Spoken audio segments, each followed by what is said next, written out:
In a significant escalation of military operations in the Middle East, a high-stakes surgical strike has successfully dismantled one of Iran's most critical underground military assets, deep within the rugged terrain of the Zagros Mountains.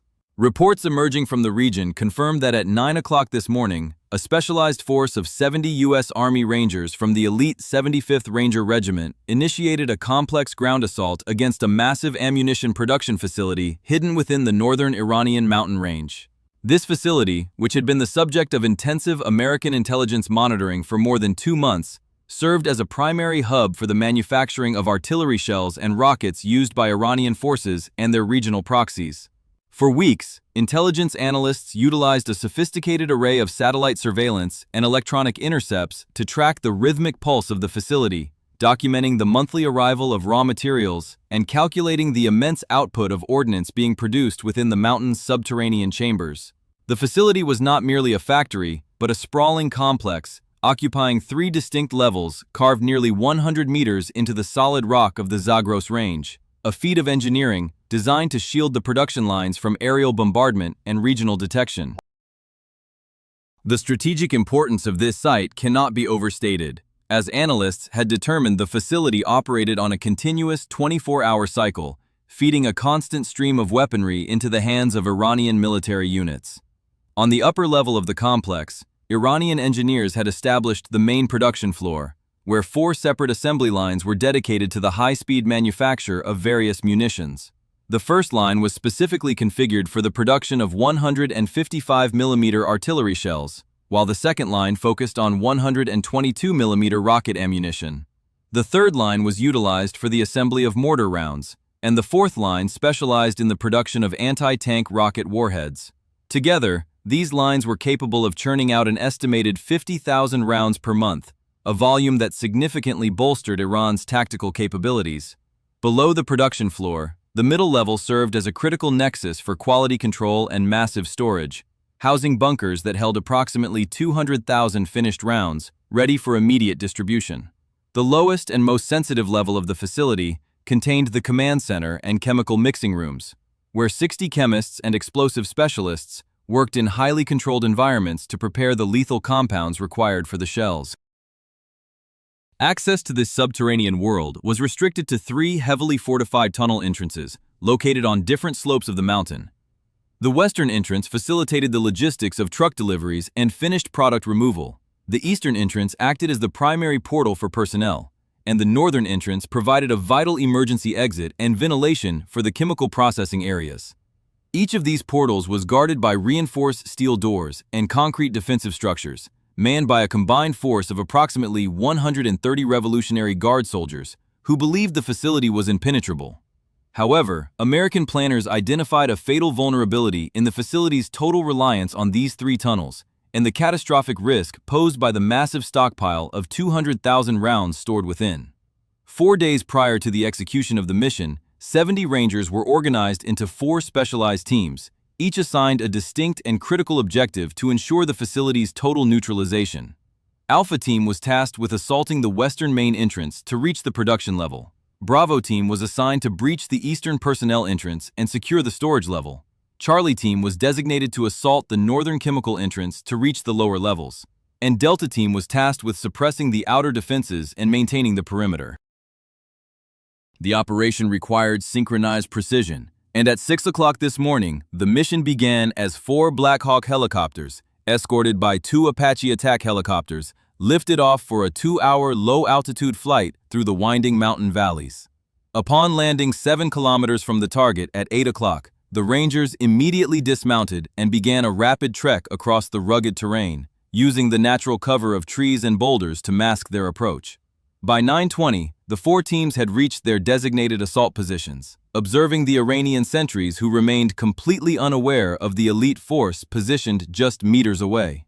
Precisely at 9:30, the silence of the mountains was shattered as the 2 Apache helicopters rose over the ridge, unleashing a devastating barrage of rockets and cannon fire upon the outer defensive positions.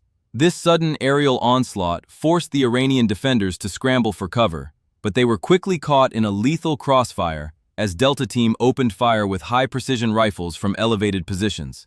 The outer defenses collapsed with startling speed, and within 15 minutes, approximately 50 Iranian soldiers were neutralized, while the remaining survivors were pushed back toward the tunnel entrances.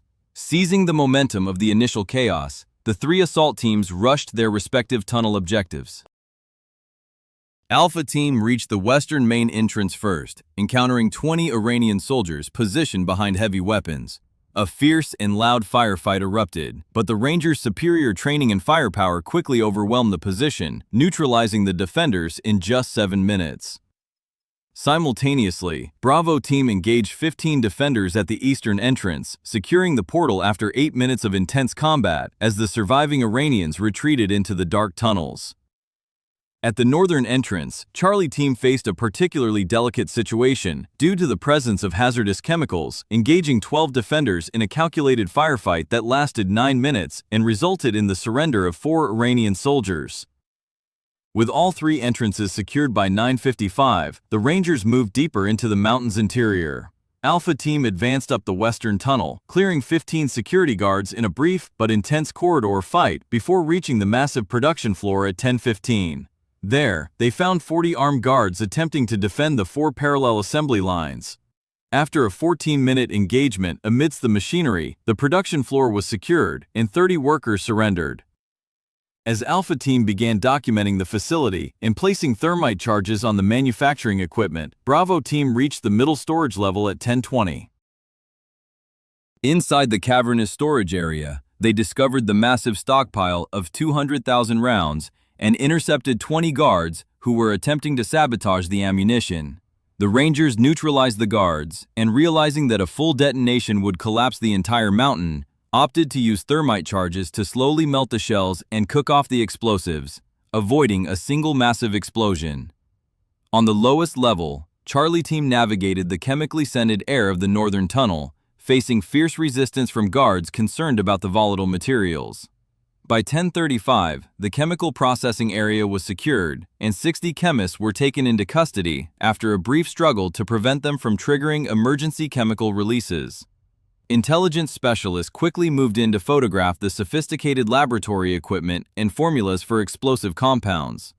By 11 o'clock, all internal objectives were met, and the facility was firmly under American control. The destruction phase then commenced with methodical coordination, as demolition specialists from all 3 teams rigged the assembly lines, the ammunition stockpile, and the chemical mixing equipment with thermite and explosive charges. At 11:15, the order to evacuate was given, and the Rangers began their withdrawal, bringing with them the 30 captured chemists and production workers. 6 Rangers had sustained minor injuries during the intense close-quarters combat, but all were capable of moving under their own power.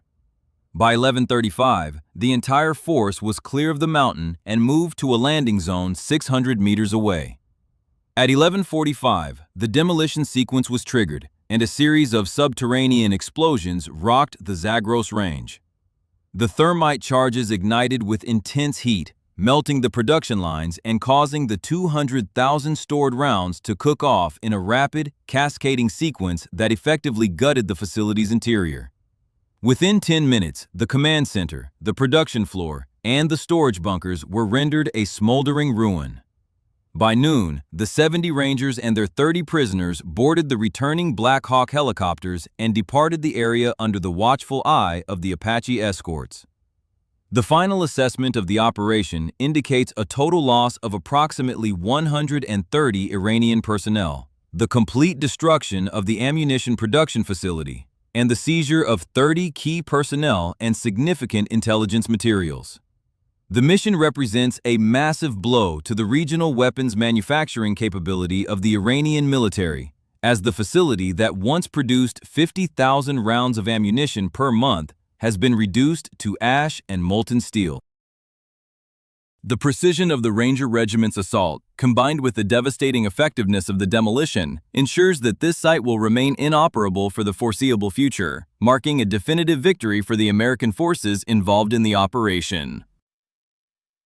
The Zagros Mountains, once a shield for Iran's military industry, became the site of a tactical masterclass as the 70 Rangers executed their mission with flawless timing and devastating impact, leaving the facility in ruins and returning to base with their objectives fully accomplished and their prisoners in tow. This successful strike sends a clear message regarding the vulnerability of even the most deeply buried military assets and the reach of elite special operations forces in contested environments.